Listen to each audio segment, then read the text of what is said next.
Morning students. मेरा नाम है वैभव और आज हम पढ़ेंगे तत्वों के वर्गीकरण एवं गुण धर्मों की आवर्तिता का पार्ट 4। है ना। हमारे केमिस्ट्री का चैप्टर 3 कक्षा 11 का तत्वों का वर्गीकरण एवं गुण धर्मों में आवर्तिता। इसके हम 3 भाग पढ़ चुके हैं। आज हम चौथे भाग पर दृष्टि डालेंगे और इसे अच्छे से समझेंगे। ठीक है, तो चलिए फिर बिना किसी देरी के शुरू करते हैं। तो आज हम पढ़ेंगे आधुनिक आवर्त नियम तथा आवर्त सारणी का वर्तमान स्वरूप स्वरूप ठीक है। जो आधुनिक आवर्त के जो नियम है तथा जो आवर्त सारणी का अभी जो वर्तमान स्वरूप है हम उस पर चर्चा करेंगे। और ये आपकी पुस्तक में 3.3 पर दिया हुआ है, तो अवश्य वहां से देख लीजिएगा। ठीक है, चलिए। यहाँ यह बात ध्यान देने योग्य है कि जब मेंडल ने आवर्त सारणी का विकास किया तब रसायनज्ञों को परमाणु की आंतरिक संरचना का ज्ञान नहीं था। ठीक है, जब मेंडलीव ने आवर्त सारणी का विकास किया, ठीक है, जो मेंडलीव ने पीरियोडिक टेबल दी थी ना, आवर्त सारणी दी थी, उसका विकास किया। उस टाइम पे जो साइंटिस्ट थे, रासायनिक थे, जो केमिस्ट थे, उनको परमाणु की आंतरिक संरचना का ज्ञान नहीं था। है ना, कि परमाणु के अंदर प्रोटॉन इलेक्ट्रॉन, इनकी आंतरिक संरचना का ज्ञान नहीं था। 20वीं शताब्दी के आरंभ में अवपरमाणुक कणों का विकास हुआ। ठीक है, और फिर सन 1913 में अंग्रेज भौतिकी वैज्ञानिक हेनरी मोजले ने तत्वों के अभिलाक्षणिक एक्स किरण स्पेक्ट्रमों में नियमितता पाई और देखी कि अंडर रूट वी और परमाणु क्रमांक के मध्य वक्र आलेखित करने पर एक सरल रेखा प्राप्त होती है। ठीक है, देखो, 1913 में एक अंग्रेजी भौतिकी वैज्ञानिक थे जिनका नाम था मोजले। है ना, जितने ही महत्वपूर्ण मेंडलीव है उतने ही मोजले हैं। है ना, मोजले ने ही अभी इस पे कहीं, मतलब जो अभी हम पीरियोडिक टेबल पढ़ते हैं वो मोजले की है। ठीक है, तो मोजले का नाम याद रखना।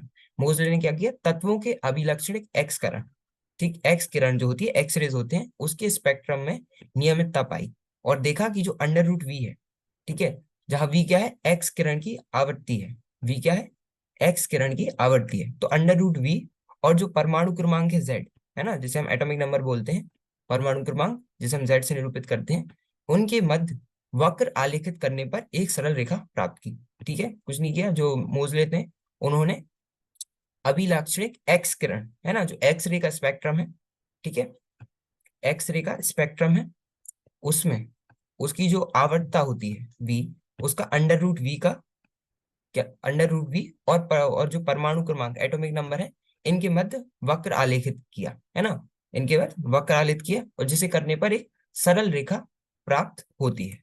ठीक है, परंतु परमाणु द्रव्यमान तथा अंडर रूट वी के आलेख में सरल रेखा प्राप्त नहीं होती। देखो, अंडर रूट वी और परमाणु क्रमांक, ठीक है, परमाणु क्रमांक जेड, इनके बीच में मध्य, इनके बीच में एक सरल रेखा प्राप्त होती है, परंतु परमाणु द्रव्यमान तथा अंडर रूट वी के आलेख में सरल रेखा प्राप्त नहीं होती। अतः मोजले ने दर्शाया कि परमाणु द्रव्यमान की तुलना में किसी तत्व का परमाणु क्रमांक उस तत्वों के गुणों को दर्शाने में अधिक सक्षम है।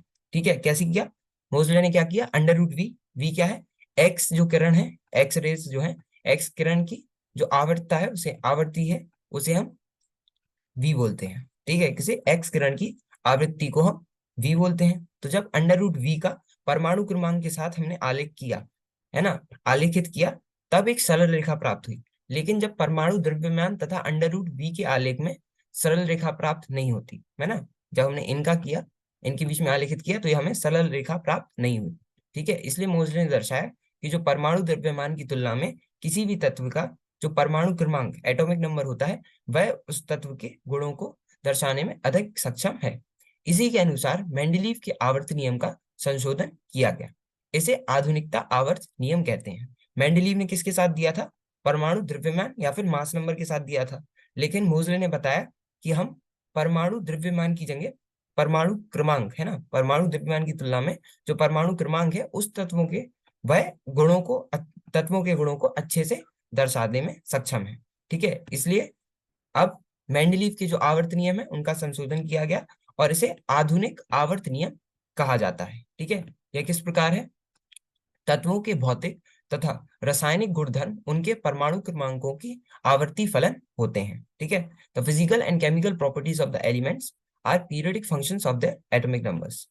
कि जो तत्व हैं उनकी फिजिकल, उनकी भौतिक, है ना, तथा रासायनिक गुणधर्म जो होते हैं, ठीक है, केमी मतलब जो तत्वों के एलिमेंट्स की फिजिकल और केमिकल प्रॉपर्टीज होती हैं, भौतिक तथा रासायनिक गुणधर्म उनके परमाणु क्रमांकों के आवर्ती फलन होते हैं। ठीक है, तो मतलब जो उसकी गुणधर्म है, फिजिकल और केमिकल, भौतिक और रासायनिक गुणधर्म है किसी तत्व के, वह किस वजह से है? उसके परमाणु क्रमांक की वजह से है।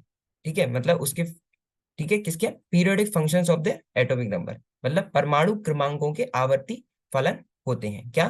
तत्वों के भौतिक तथा रासायनिक गुणधर्म। ठीक है, इतना समझ आया? इसे आप याद कर लीजिएगा, है ना। इसका प्रश्न आ सकता है कि आधुनिक आवर्त नियम किसे कहा जाता है ना, मतलब इसकी डेफिनेशन भी आ सकती है। ठीक है, तो इसे याद रखना कि तत्वों के भौतिक तथा रासायनिक गुणधर्म उनके परमाणु क्रमांकों के आवर्ती फलन होते हैं। ठीक है, इसे बोलते हैं आधुनिक का आवर्त नियम। ठीक है, इसे याद रखिएगा। हम आगे चलते हैं। आवर्त नियम के द्वारा प्राकृतिक रूप से पाए जाने वाले 94 तत्वों में उल्लेखनीय समानताएं मिली। ठीक है, अब हमने जब आवर्त नियम के हिसाब से देखा, तो आवर्त नियम के द्वारा प्राकृतिक रूप से पाए जाने वाले जो 94 तत्व एलिमेंट्स होते थे, उनमें उल्लेखनीय समानताएं मिली। ठीक है, एक्टीनियम और प्रोटो एक्टीनियम की भांति नेपच्यूनियम और प्लूटोनियम भी यूरेनियम के अयस्क पिच ब्लेंड में पाए गए। ठीक है, एक्टीनियम और प्रोटो एक्टीनियम ये क्या होते हैं? तत्व होते हैं। इन्हीं की भांति जो नेपच्यूनियम और प्लूटोनियम है, वह भी यूरेनियम के अयस्क जो होता है, पिच ब्लेंड बोलते हैं जिसे, उसमें पाए गए। इससे अकार्बनिक रसायन शास्त्र में प्रोत्साहन मिला। ठीक है, इससे अकार्बनिक रसायन शास्त्र में प्रोत्साहन मिला और कृत्रिम अल्पायु वाले तत्वों की खोज हुई। ठीक है, और जो बहुत, है ना, जो जैसे जो रेडियोधर्मी तत्व होते हैं, वह क्या होते हैं? बहुत कम मात्रा में, या फिर वो और बहुत कम आयु के लिए, मतलब पता चला बहुत बहुत मिली सेकेंड्स के लिए, मतलब बहुत कम समय के लिए होते हैं। ठीक है, तो इससे जब हमें ये सब पता हुआ, तो इससे अकार्बनिक अकार्बनिक रसायन शास्त्र में प्रोत्साहन मिला और जो कृत्रिम अल्पायु वाले तत्व हैं उनकी खोज हुई। ठीक है, चलो, आप पहले पढ़ चुके हैं कि किसी तत्व का परमाणु क्रमांक उस तत्व के नाभिकीय आवेश या उदासीन परमाणु में उपस्थित इलेक्ट्रॉनों की संख्या के बराबर होता है। ठीक है, ये हमें पता है कि जो किसी भी तत्व का जो एटॉमिक नंबर या परमाणु क्रमांक है, वह उस तत्व के नाभिकीय आवेश, है ना, मतलब जो प्रोटॉन की संख्या है। हम परमाणु क्रमांक को कैसे निरूपित करते हैं कि जिस तत्व, मतलब जिस परमाणु में जो उसकी प्रोटॉन की संख्या होती है, वही क्या होती है? परमाणु क्रमांक होता है, या उदासीन परमाणु में उपस्थित इलेक्ट्रॉन की संख्या के बराबर होता है। इसके पश्चात क्वांटम संख्याओं की सार्थकता और इलेक्ट्रॉनिक विन्यासों की आवर्तता को समझना सरल हो जाता है। ठीक है, इतना हमें पता चल गया। इस वजह से जो क्वांटम संख्याओं की सार्थकता है और जो इलेक्ट्रॉनिक विन्यास है ना, इलेक्ट्रॉनिक कॉन्फ़िगरेशन है, उसकी आवर्तता को समझना हमारे लिए सरल हो जाता है। अब यह स्वीकार कर लिया गया है कि आवर्त नियम तत्वों तथा उनके यौगिक के भौतिक तथा रासायनिक गुणों का फलन है। ठीक है, आवर्त नियम की वजह से यह स्वीकार कर लिया गया है कि तत्वों तथा उनके यौगिकों के भौतिक, फिजिकल एवं रासायनिक गुण का फलन है। कौन? परमाणु क्रमांक, जो तत्वों के इलेक्ट्रॉनिक विन्यास पर आधारित है। ठीक है, समय समय पर आवर्त सारणी के विभिन्न रूप प्रस्तुत किए गए। ठीक है, अब कुछ ना कुछ चेंजेस होते रहते हैं। ठीक है, जैसे मेंडलीव था, मोजले, है ना, मेंडलीव ने जो अपनी पीरियोडिक टेबल दी थी, आवर्त सारणी दी थी, अब मोजले ने उसमें कुछ चेंजेस किए, कुछ बदलाव किए। ऐसे ऐसे समय समय पर आवर्त सारणी के विभिन्न रूप प्रस्तुत किए गए। कुछ रूप तत्वों की रासायनिक अभिक्रियाओं तथा संयोजकता पर बल देते हैं, जबकि कुछ अन्य इलेक्ट्रॉनिक विन्यास पर। ठीक है, कुछ जो चेंजेस, मतलब लोगों ने आवर्त सारणी के बहुत प्रकार के रूप दिखाए, तो कुछ जो रूप होते हैं आवर्त सारणी के, वह रासायनिक अभिक्रिया तथा संयोजकता पर बल देते हैं। मतलब वो उनका बेस होता है ना, वो किस पे ज्यादा बल देते हैं? केमिकल रिएक्टिविटी होती है, रासायनिक अभिक्रिया तथा संयोजकता पर। जबकि कुछ होते हैं जो इलेक्ट्रॉनिक विन्यास पर बल देते हैं। ठीक है, ऐसे कई प्रकार के हमें आवर्त सारणी के विभिन्न रूप उस समय पर मिले, है ना, उस कई वैज्ञानिकों ने दिए। इसका आधुनिक स्वरूप, जिसे आवर्त सारणी का दीर्घ स्वरूप कहते हैं, बहुत सरल तथा अत्यंत उपयोगी है। ठीक है, और जो इसका अभी जो आधुनिक स्वरूप है ना, जिसे मॉडर्न पीरियोडिक टेबल कहते हैं, आवर्त सारणी का दीर्घ स्वरूप कहते हैं, वह बहुत सरल तथा अत्यंत उपयोगी है। ठीक है, ठीक है, तो आज हमने क्या पढ़ा कि आधुनिक आवर्त नियम तथा आवर्त सारणी का वर्तमान स्वरूप क्या होता है। ठीक है, याद रखना कि मेंडलीव ने कहा था कि जो गुणधर्म होते हैं वह किस वजह से, है ना, उन्होंने किसे परमाणु द्रव्यमान को माना, जबकि मोजले ने बताया कि जब हम अंडर रूट वी का, है ना, आकलन करेंगे, ठीक है, ये देखो। हाँ, जब हम अंडर रूट वी का परमाणु क्रमांक जेड के मध्य, है ना, आलेखित करेंगे तो हमें एक सरल रेखा प्राप्त होगी। लेकिन जब हम अंडर रूट वी का परमाणु द्रव्यमान के साथ आलेख करेंगे तो हमें सरल रेखा प्राप्त नहीं होगी।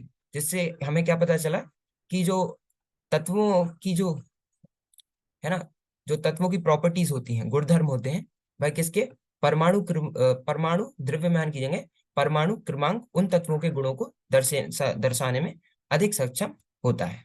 ठीक है, इतना समझ आ गया? ठीक है। तो बाकी अगले भाग में हम आधुनिक आवर्त नियम तथा आवर्त सारणी का वर्तमान स्वरूप, है ना, जो कि अभी हमने पढ़ा, ये थोड़ा सा बाकी इस पे चर्चा करेंगे।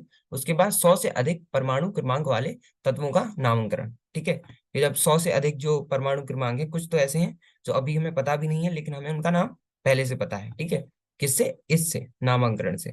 ठीक है, जो कि आपकी पुस्तक में 3.4 में दिया हुआ है, इस पे चर्चा करेंगे। ठीक है, बाकी मिलते हैं अगले भाग में। धन्यवाद, थैंक यू।